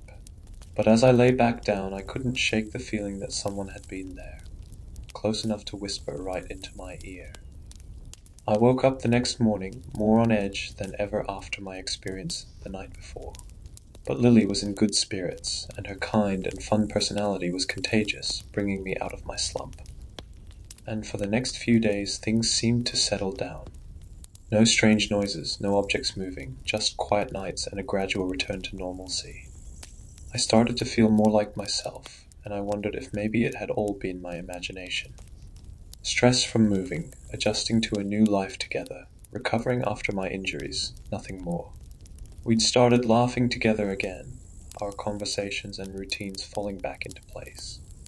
The strangeness of the house all but completely left my mind when one afternoon I was in the shower. I heard the bathroom door slowly open, and I could hear someone come in, their footsteps quiet but distinct. Through the steamy curtain, I could see the shadow of a figure approaching the shower and standing right outside, just lingering there. I waited for a second, waiting to hear Lily speak or open the curtain, but the figure just stood outside of the shower. I grinned, calling out to Lily, "Oh, coming to join me, huh?" I opened the curtain to peek, only to find no one was there. The door was closed, as if no one had entered at all. A chill crawled up my spine. I jumped out of the shower, quickly wrapping myself in a towel, and hurried into the living room. I found Lily on the couch, casually watching TV, completely at ease. "Oh yeah, very funny," I said, trying to keep my voice steady. She glanced up, confused. "What are you talking about?" "Coming into the bathroom while I was in the shower," I said, feeling a prickle of annoyance. "Were you just standing there to freak me out?" Lily's face hardened. "I didn't go in there, David. And honestly, this stuff you keep bringing up. The whispers, stuff moving. It's getting old." "Old? You think I'm making it up?" "Yes, I don't know what's going on with you, but you need to let all this go. None of it is real. Just let it go and focus on us, on our life together." I'm sick of hearing about it. Her reaction stung. I hadn't seen her that frustrated before, and as we argued, a tension settled between us. It was our first real argument, and I couldn't shake the feeling that something much deeper was happening. That night, after lying awake, I finally drifted off to sleep, hoping things would settle in the morning. I finally fell asleep, only to wake up to the feeling of eyes on me. In the darkness, I could make out a figure standing next to the bed, staring down at me. It was Lily's figure. Her face was covered in shadow, but I could hear her lips moving, whispering something just out of earshot. My heart pounded as I reached out, my voice barely a whisper. "Lily, what are you doing? What's wrong?" She didn't answer. She continued to whisper, quiet and unsettling, and I felt a deep, crawling fear sink into my bones. The whispering grew faster, more urgently. Fumbling, I reached over and switched on the bedside lamp. Light flooded the room, and my heart nearly stopped when I realized Lily was lying next to me, fast asleep. No one else was there. The room was empty, silent, except for the faint sound of her breathing. There was no one next to my bed, no one whispering. In the days that followed, a wall seemed to build between Lily and me. She grew colder, barely acknowledging me with anything more than a nod or a short answer. Her once warm smile and playful remarks were replaced with a distant, almost vacant expression. Every time I tried to break through, I felt like I was talking to a stranger. Meanwhile, the strange events increased around the house, now not only in the dead of night, but now in broad daylight. Shadows seemed to flicker at the edges of my vision, slipping away whenever I tried to look directly. And the whispers, the same unsettling, faint voices I had once heard only at night, now crept into my waking hours. They'd drift in and out, low and unintelligible, just enough to put my nerves on edge. Objects seemed to be shifting around too. I'd leave my keys on the counter, only to find them on the coffee table moments later. Kitchen drawers would be rearranged. What was once our cutlery drawer became our junk drawer. What was once our plate cabinet became our Tupperware cabinet. I felt as the house itself was subtly working against me, trying to drive me insane. Every strange thing left me more anxious, questioning my own sanity. Was I imagining things? I started doubting myself, my sanity, until one afternoon I heard it again, my name whispered clear and close. I spun around, expecting to find an empty room, but instead I caught a glimpse of Lily's face just before she darted out of sight, slipping around the corner of the hallway. My stomach twisted and a wave of nausea hit me. What the hell was she doing, hiding around the corner and whispering my name? I found her in the kitchen, casually chopping vegetables as though nothing had happened. "Lily," I said, my voice strained. "What were you just doing?" She looked up, feigning innocence. What do you mean? I just saw you, I stammered, trying to keep my voice steady. You were whispering my name, hiding around the corner. She stared at me, a hint of amusement flickering in her eyes, but her expression was empty of any warmth. Oh, David, she said in a low, almost mocking tone. I think you're seeing things. Her words hung in the air, cold and dismissive, sending a chill down my spine.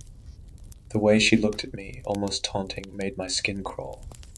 I opened my mouth to argue, to ask her why she was acting like this, but the look on her face stopped me. There was something so unsettling in her gaze, like she was holding back something dark. As I turned and walked out of the kitchen, I could have sworn I heard a faint laugh come from her. A new fear emerged in me, a feeling that somehow, just maybe, Lily had something to do with all the strange things happening around the house. I tried to convince myself that maybe it wasn't Lily. Maybe there was something about the house itself that was warping her behavior. It was the only thing that made sense. She'd never acted this way before. She most definitely was not acting like the same person I had fallen in love with. I was determined to get answers. I began by looking through the home's deed and ownership history. Late at night, I sat at my computer, combing through property records. I found every sale, every name tied to the house. Oddly, it was short, a few owners here and there, but no gaps or missing entries. Every person who'd lived here had sold and left within a handful of years, but the reasons were normal. Nothing I found hinted at anything dark. No one had died in the house, nothing. The house wasn't especially old either. It was built in the 1980s, with nothing more than a couple of renovations over the years. I started thinking maybe the land held some kind of dark secret, so I checked historical records. I combed through old property maps and records of ownership before the house was built, but all I saw was bland suburban history. The land had been nothing but an empty field and a minor farmland a century ago. No battle sites, no cemeteries, no tragedies marked on record. It seemed impossible that there was nothing here, nothing unusual to explain what I had been experiencing. Growing desperate, I went to the library, combing through archived newspapers and town records. I looked for articles about the neighborhood, hoping for some small hint, a tragedy in a neighboring house, an unexplained death, anything. But all I could find were the usual town tidbits. A mayoral election, a local high school sports game, maybe a yard sale advertised on an old flyer. I started diving into forums and paranormal sites late at night, reading stories about hauntings and researching symptoms and causes of cursed houses. I searched the house for any strange artifacts hidden in the crawl space, looking for any ritual markings carved in the wood. I had even hired a professional, while Lily was at work to do X-ray and ultrasound mapping of the walls and yard to find anything that may be hidden, body or otherwise. But again, nothing. It felt like I was going mad. I'd pored over every lead, every scrap of information, and still, I had nothing to explain what was happening. And that's when the doubts set in. Maybe it really was just my imagination. Maybe I had a lingering head injury from my crash. The lack of evidence left me with nothing but that answer. One evening, I sat Lily down and admitted to her that I thought I might be losing it. I was embarrassed, vulnerable, but she listened, patient and empathetic. She suggested seeing a psychologist and mentioned one she knew who did house calls. The psychologist came by a few days later. He was calm and reassuring, his voice low and steady as we spoke in the living room. He asked about my sleep, stress levels, and any major life changes. I found myself unloading everything, the strange occurrences, Lily's unsettling behavior, even the bizarre visions. He listened without judgment and offered to prescribe me some medication to ease my anxiety. I was hesitant, but out of desperation I agreed to give it a try. For a time it seemed to work. I felt more grounded. The strange events faded into the background, and Lily seemed more herself, warm and easygoing, like she used to be. I felt like I could finally breathe, reassured that it all really had been my mind playing tricks on me. Life slowly crept back to normal, and I was relieved to think I'd found a solution. But as the days went on, things began to shift again, subtly at first. One morning I woke up and made my way down the hallway toward the kitchen, still drowsy and rubbing my eyes. As I approached, I heard low voices, Lily's, unmistakably, but with a murmur that sounded like a man's voice replying. I froze just outside the door, trying to make out the words, but they were muffled, secretive. I turned the corner, but Lily snapped back to cooking breakfast, alone at the stove as though nothing had happened. "Who the hell were you just talking to?" I asked, my voice sounding a little too accusatory. She shrugged. "I was just talking to myself." "What's wrong with you?" The suspicion bubbled up again, more intense than ever. I didn't press further, but from that day on, my trust in her began to fracture. I stopped taking the medication, hoping that it might sharpen my senses again. I began to feel it again, something dark and wrong within the house, and with Lily. I began to question if I should leave. On my last day in the house, I was carrying a load of laundry down the hall, when something caught the corner of my eye in the bathroom. I thought I saw a reflection in the mirror. Maybe it's Lily behind the door, trying to scare me, I thought. I paused, shifting the pile of clothes in my arms and backed up, peering inside. In the dim light of the mirror, I saw a reflection. There, standing just behind the half-shut door, was a mangled figure. Its face was contorted, flesh torn and bruised, eyes vacant but fixed directly on me. Blood seeped down its jaw, dripping onto a chest split open and raw. I couldn't look away, couldn't even breathe. Then in a hoarse, deep voice, it said my name, David. The clothes tumbled from my arms as I stumbled backward, my heart hammering. A scream ripped through me, loud and desperate, and then Lily rushed in, flipping on the hallway light. "What the hell is wrong with you?" she demanded, her voice sharp. I pointed desperately toward the bathroom. The bathroom was empty, and the mirror was clear, but I couldn't shake the image.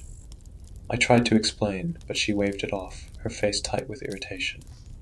She seemed so cold, so detached, almost as if she were an entirely different person. In that moment, something in me broke. I felt the hot sting of tears as I looked at Lily, really looked at her, and saw how empty she seemed. I could barely keep my voice steady. "Lily, what happened to you? Why are you acting like this?" My voice cracked, a desperate plea. "What are you hiding from me?" "I know what I saw. I know what I've been hearing. And I think you know it too." She looked at me, her expression unreadable, but something shifted in her eyes, something dark, cold, almost mocking. She tilted her head just slightly, her lips curling into a slow, unsettling smile. "David," she said, her voice low and eerily calm, "you're just so tired. Why don't you just rest? Stop worrying so much." A chill ran down my spine and goosebumps rose in my skin. In that moment, I knew I had to leave, to get as far away from her and the house as possible. That night, as I got in bed, I made up my mind. First thing in the morning, I would pack my things, find a hotel, and leave without looking back. I closed my eyes, forcing myself to sleep, but the unease gnawed at me, twisting knots of fear into my chest. But I also felt a wave of exhaustion wash over me, and I quickly drifted off to sleep. Sometime in the middle of the night, a whisper broke the silence. "David." My eyes snapped open, heart pounding. The voice was right next to my ear, soft but insistent. I turned slowly and saw a shadowy figure by the bedside, hovering close. It was Lily again. Her head pointed down toward me, the rest of her figure outlined in the darkness. Terrified, I reached over and desperately felt for the bedside lamp, flicking it on. I expected the figure to vanish, as it always did. But it didn't, not this time. She was still standing there, staring eyes wide and unblinking, her lips moving ever so slightly, whispering my name. David, David. My breath caught in my throat as I realized she wasn't alone. Behind her, fully visible in the light, was the figure from the bathroom mirror, the mangled, bloodied apparition, its face a grotesque mask of agony and violence. Its eyes were hollow, yet I felt its gaze pierce right through me. As I froze, paralyzed with terror, Lily leaned closer, still whispering, "Stay with us, David. Stay with us." Her voice grew softer, blending into a low, raspy tone that sounded distinctly wrong. Too deep, almost inhuman. "Stay with me, David." The figure behind her moved, body crunching and contorting as it stepped closer. Lily's voice morphed further, deepening into a man's voice, repeating the words like a chant. Stay with us, David. Stay with me, come on, stay with me. I clutched the sheets, my heart pounding so loudly it drowned out the horrible voices in the room. I was frozen. I couldn't move. I couldn't scream. My bedside lamp began to grow brighter, and I heard the bulb begin to ring. Lily and the figure got closer, both now reaching out toward me in unison. The room began to fall apart as the light grew brighter. The ringing of the light bulb now turned into something else, like a rhythmic beeping. I felt like I was being pulled and felt a flash of extreme pain. Stay with us, David, stay with us. I opened my eyes weakly to the sight of lights flashing by, bright and blinding. I felt a sear of pain and faces surrounding me, and I was being rushed down a hallway, with a male doctor repeating the phrase to me. Everything went black again. After some time I woke up, finding myself in a hospital room with a doctor standing by my bed. Hello there, welcome back, we almost lost you. What happened, where am I? I managed to get out. You were in a car accident, truck hit you head on. Damn son, you're lucky to be alive. You've been in surgery and you're stable now. You're going to be alright, go ahead and get some rest, the doctor said. Where's Lily? I asked him. Is Lily a family member? Would you like us to call her? He replied. She's a nurse here, she's my girlfriend. No nurses named Lily here. Get some rest, you're going to need it for your recovery. Over the following weeks, doctors and psychologists worked with me to put together the pieces. They explained that my brain had tried to shield me from the trauma of the accident and coma by creating an elaborate world to cope with the void. The term they used was maladaptive daydreaming and something called post-traumatic confabulation, where the brain fills in gaps with constructed realities, places, people, entire lives to help make sense of the trauma. They told me it was common for coma patients to create people or worlds in their minds to anchor themselves to some form of reality, even if it was a fabrication. In my case, the creation was Lily. My brain had then constructed an antagonist, the house, the paranormal events, in an attempt to pull me back out. At first, the revelations hit me like a physical blow. I felt the ground fall out beneath me, leaving only emptiness where she had been. I hadn't just lost Lily, I'd lost the life we'd built, the home we'd created, the future I thought was waiting for us. No matter how terrifying things became in the end, there was a life there that felt real, a purpose, a love. It has been 2 years since then. I have begun to rebuild my life, but the weight of that loss still clings to me, silent and unyielding.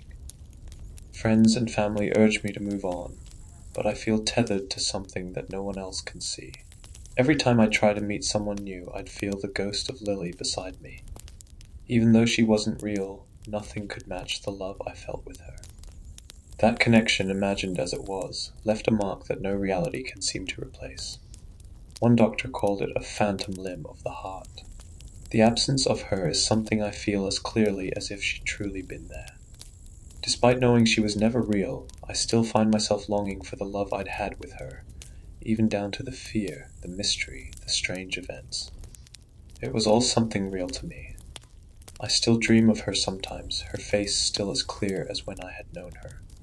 In my dreams, I'm back in our house, during those first few months when everything was perfect. And I always wake up finding myself back here.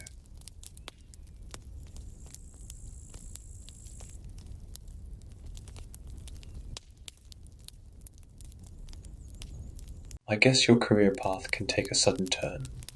I used to spend hours slicing through chlorinated water, racing my own shadow down those perfectly spaced blue-tiled lanes. I was supposed to be at the Olympics once. I was that close, I'm not even joking. But torn rotator cuffs and a few failed surgeries later, my dreams sank like a stone. A job in the water with bad rotator cuffs isn't easy to find either.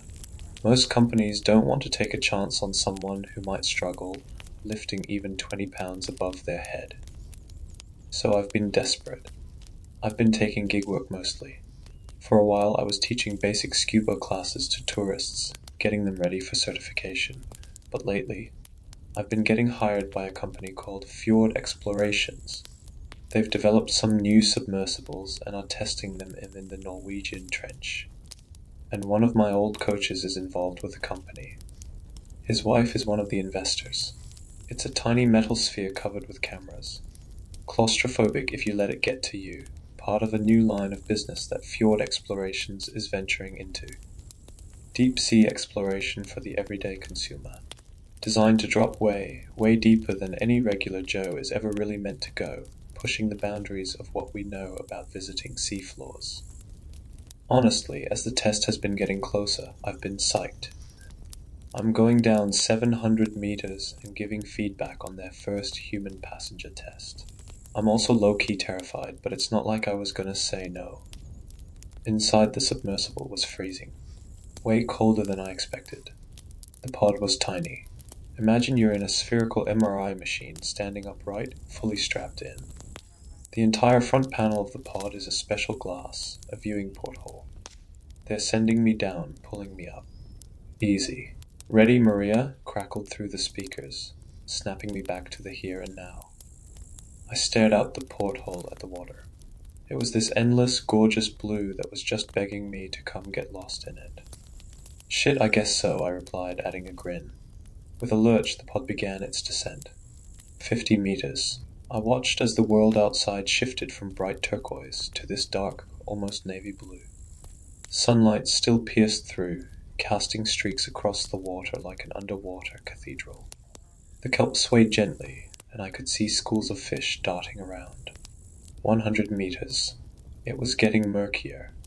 The sunlight faded, replaced by a deep blue that was almost hypnotic. Visuals are still good, Control said over the speakers. 200 meters. I could feel the weight of the ocean pressing in, squeezing the pod. The light outside was nearly gone, and all I saw were shadows. Strange shapes drifted by. Maybe fish, maybe something else. But it was hard to tell. The deeper I went, the less anything looked familiar. 300 meters. The pod's lights clicked on, casting a faint glow into the darkness. It was eerie, the way the beam just vanished into the black, like the ocean was swallowing it whole. The pressure built with every meter down, squeezing in, like the ocean's giving the pod a hug that just kept getting tighter. I tried to keep my breathing steady, my eyes flicking over the gauges. Depth pressure oxygen. So far, so good. Camera feed seems to be struggling, Control said. Shit, really? I asked. Let's hope the connection resolves itself. Radar still clear, they said. The descent continued. 500 meters. It was completely dark. I mean, it was dark in a way you don't really get until you're down there. I'd always liked my alone time, but this was next level isolation. Even my thoughts sounded louder than they should. 700 meters. It felt like the ocean was closing in, squeezing tighter and tighter. The pod's lights barely cut through the darkness, and suddenly, there they were. Hulking shadows looming just beyond the beam. The outlines of massive ships covered in barnacles, rusted and broken, their skeletons frozen in time. World War II vessels, I realized, swallowed by the sea decades ago. Huge shadowy figures moved among the wreckage, their serpentine bodies coiling around rusted beams. Massive eyes glowed faintly, reflecting the pod's light. They looked like something out of a nightmare, long, serpentine bodies with rippling fins, massive eyes that glowed faintly, watching me. And then, in the distance, I saw her. A mermaid, her eyes locked on mine. She was beautiful in a haunting way, her long hair floating like it had a life of its own. Her eyes were empty, cold, like they'd seen 1,000 shipwrecks and dragged 1,000 souls to the depths. It almost looked like she was conjuring all of this, like these monsters and ghost ships were her creation, her puppets in the dark water. Revenge for thou, sand ships. Revenge for, Chem, equals, you drowned, us, with. The words were broken, disjointed, but I knew they were coming from her. They sent a shiver down my spine. Control, I think I'm hallucinating, I whispered. It was the only thing that made sense. Giant sea monsters and ghost ships aren't real, right? This had to be some kind of pressure-induced, oxygen-starved trip. Suddenly, there was a loud crunching noise and the pod shuddered violently. Yet it was so real, I knew deep down I wasn't hallucinating. Then, one of the ships crashed into the pod, the sound echoing through the small cabin. I could almost hear the groaning of metal, like a deep ancient sigh, as if the ocean itself resented my intrusion. "Maria, stay calm," Control said, voices overlapping, urgent now. "Your readings are. Hold on, we're seeing a drop in." The radio crackled, then cut off entirely, leaving me in total silence. Then there was a loud hiss, and the air inside the pod thinned out. The following happened in an instant. I will try to describe best I can remember it. It felt as though the pod was struck from behind by something else. Maybe another ship. I could sense the pod was about to split apart from the pressure. My heart rate was cruising up and up. I was staring at the pod's ceiling, wondering if it might give out. Then the banging on the front porthole started. Thump, thump, thump. It was her, slamming her fists against the glass. She stopped, then slowly reached through the glass as if it wasn't there, wrapping her amphibious fingers around my wrist, squeezing it with more pressure than I could have ever imagined. She was going to break it, I knew it. Revenge for chem equals. My vision blurred, and I tried to focus, tried to breathe, but my head felt light and everything started fading. The last thing I heard was the pod's systems winding down, like some eerie lullaby. Then total blackness, nothing. When I came to, it was the harsh, buzzing lights of the Fjord Explorations office that greeted me. My head was pounding, and I was wrapped in this scratchy-ass blanket that smelled like it had been in storage for a while. Across from me were two HR types, looking at me like I was some science experiment gone wrong. "Maria, can you hear us?" one of them asked, leaning forward like he was talking to a kid. I blinked, trying to piece together what was real. Yeah," I croaked. "What happened?" The guy glanced at his tablet, scrolling through something. "We're still figuring that out. The pod systems registered a depressurization event, but when we pulled you up, everything was fine." "Fine," I repeated, my brain still foggy. "I saw things down there. It wasn't fine." The woman beside him cleared her throat, frowning. "We reviewed the footage, and I'm sorry to say we lost signal about 300 meters down." I stared at her, my mouth dry. "You're kidding me," I finally said. "We're going to have you checked out by medical," the guy said, his voice that fake calm people use when they think you're about to lose it. "Just to make sure everything's okay." "Yeah," I mumbled, barely listening. My eyes were drifting down to my right wrist, where I could see that it was swollen and bruised. It was already a mixture of deep purple. Blood was pooling under my skin. "We think you may have freaked out and had a panic attack," he said. "Fix your fucking cameras," I snapped back to him. After being cleared by medical, I was sent home on leave, to take a couple weeks off and recover. My wrist healed pretty quickly. I've spent the last week thinking about what happened down there. You could say what happened has become my Moby Dick. I have to get back and figure out what's happening down there. Online, I've been searching like crazy, but the Norwegian trench is quite young by trench standards, only 1,000,000 years old or so. But I did find something. Apparently, during World War II, the Norwegian trench is famous for having 36 ships sunk that were carrying chemical weapons.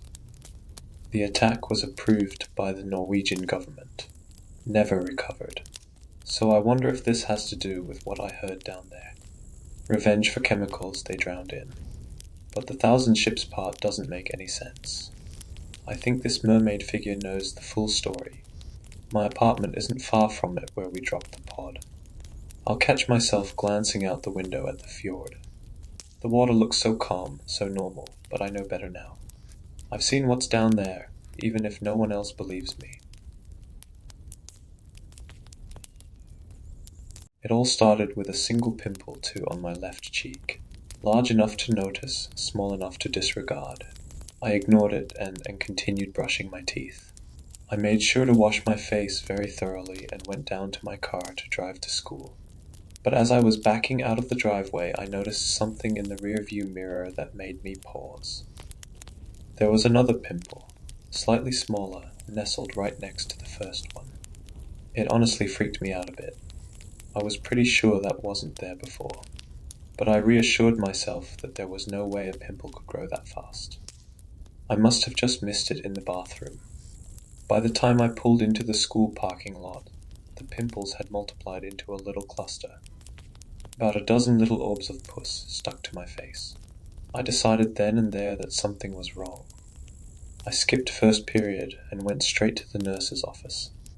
They just came out of nowhere. I know it may seem very sudden, but acne is a completely normal thing for kids your age. This isn't necessarily a typical case of acne, but it's not immediately concerning. I would recommend improving your personal hygiene routine. And if the problem doesn't go away, you should set up an appointment with a dermatologist. She dug around in her cabinet for a moment. Here, she said, handing me a large band-aid. You can cover it up with this. As I walked to class, I removed the band-aid from its wrapper and carefully stuck it over the cluster of zits. I felt a swell of embarrassment. I probably looked ridiculous. I worried people would stare at me and laugh. When I opened the door to Mr. Whitler's history class, everyone fell silent and turned towards me. I was half right. People were staring, but nobody was laughing. I felt my face flush red with embarrassment. My throat burned and I bit back tears. I quickly looked down and hurried off to my desk. I pulled my hood over my head and my head on my desk. It was a solid 20 seconds before anyone spoke.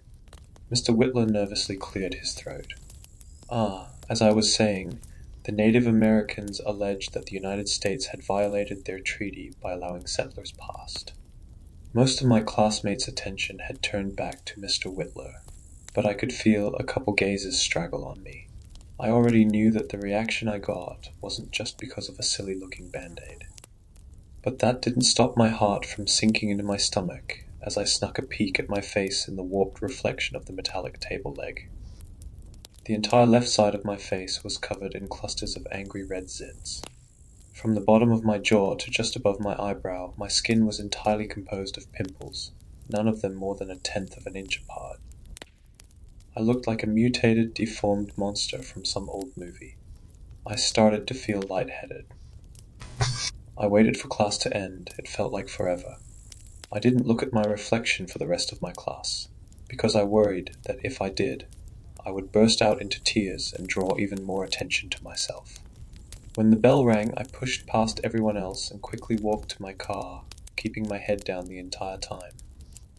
I knew that by the time I got to the car, I would see that my face had gotten much worse.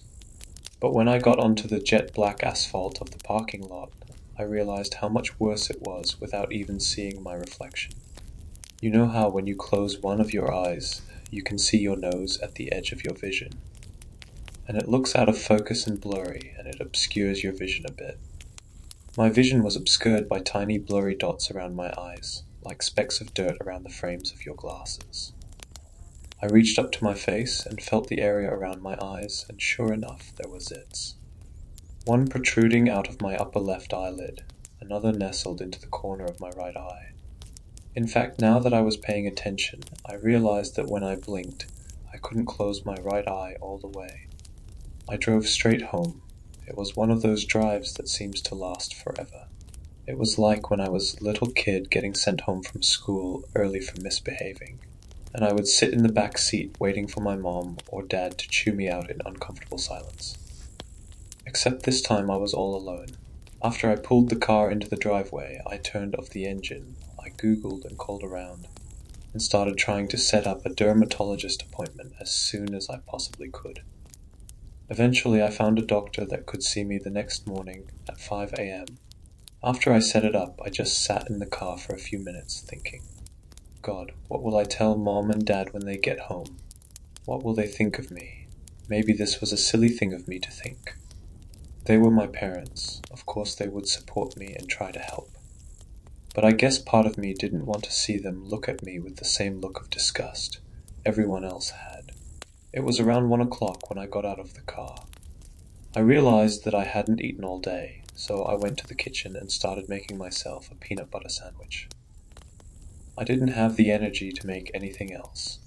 As I sat down and took a bite, I felt a sharp pain in my mouth. I rushed over to the bathroom to take a look in the mirror. The zits had spread from my left cheek past the center of my face and were starting to invade the right side. But that wasn't the cause of the pain. Pimples had begun to grow on my lips, not just around my mouth area, but on my lips in my mouth. It seemed like they were made of the same sensitive skin as lips, and were raw-looking, almost swollen. One of them, one of the ones on the inside of my mouth, seemed to have popped. I think it grew a little too tall, and when I went to take a bit of the sandwich, I must have bitten down on the pimple. I wiped the pus off of the inside of my lip, wincing in pain a bit. I went back to my sandwich, taking special care to keep my lips far out of the path of my teeth. Slowly chewed through the bread until I was left with one final piece. But as I scarfed it down, a little piece of the bread got caught in my throat. Made sense. I was so afraid of biting my lip, I must have not chewed it up properly. It wasn't big enough to choke me, it just went down the wrong pipe. I went to the bathroom sink to try and cough it up. But it wouldn't budge. I tried hacking it up or washing it down with water, but nothing seemed to work. In fact, it felt like it was getting worse. It was getting harder to breathe, and I was starting to panic. Eventually, I decided to shove a finger down my throat to try and make myself gag it up. But the moment my finger brushed up against a smooth lump of skin lodged just within my reach, I realized what was really happening. The zits were starting to grow on the inside of my throat, and they were big, and getting even bigger. As I felt around the inside of my throat, I realized that there were more. Lots more. Gagging, I pulled my finger from my throat, retching and coughing. I tried to catch my breath, but I couldn't get enough air. I was being strangled from the inside, and it wouldn't be long before I couldn't breathe at all. I started crying in fear. I didn't know what to do. I was dying. I had one last reckless hope in the back of my mind. A knife. I need a knife. I threw open the bathroom door and ran to the kitchen. I frantically rummaged in the drawer before my fingers curled around the handle of a small knife. I tried to breath out, but I found I couldn't. The pimples had grown into my nostrils, blocking off all air entirely. My throat was blocked off too. I sprinted back to bathroom, clutching the knife. I hastily stood myself in front of the mirror and opened my mouth as wide as I could, so wide it hurt. I saw the wall of flesh that formed at the back of my throat. As my head started to spin, I reached the knife into my mouth and started cutting. The blade punctured the wall of pimples like a tomato. The pimples burst immediately, gushing pus into my throat. The pain was immense and unbearable. I instinctively recoiled and tried to pull the knife from my mouth, but I cut a deep wound into the roof of my mouth. But I wasn't done yet. I had to keep cutting. I sliced deeper, cutting away the zits crowding the walls of my throat, indiscriminately annihilating everything in my path. I choked and cried and screamed against the vile soup of blood and pus and saliva gathering in my gullet. I started to pass out as I felt the blade stab through my Adam's apple. But the last thing I remember is that I just kept cutting. I woke up in the hospital a few days later. Miraculously, I had survived. Mom had come home early and found me bleeding out on the bathroom floor and had immediately rushed me to the hospital. I have stayed in that hospital for 3 months now. The doctors have no explanation for what has happened to me. The best explanation they have is that it must be some sort of genetic defect. They say that it's probably not actually acne, that it instead might be some bizarre form of cancer. They've tried everything to fix it. They thoroughly scrub my face multiple times a day, which usually hurts. They've tried injecting me with all sorts of drugs, but none of them work. I can't stand it when my family and friends comes to visit. I don't like seeing them cringe in horror at my condition. I haven't been able to speak since cutting into my throat, and sometimes that makes me feel relieved. Yesterday they told me that the growths in the back of my throat are starting to reform. They said that they didn't feel that it was safe to surgically remove them due to the damage my throat has already sustained. So tomorrow morning, they're going to put in a breathing tube. I don't know what I'm going to do,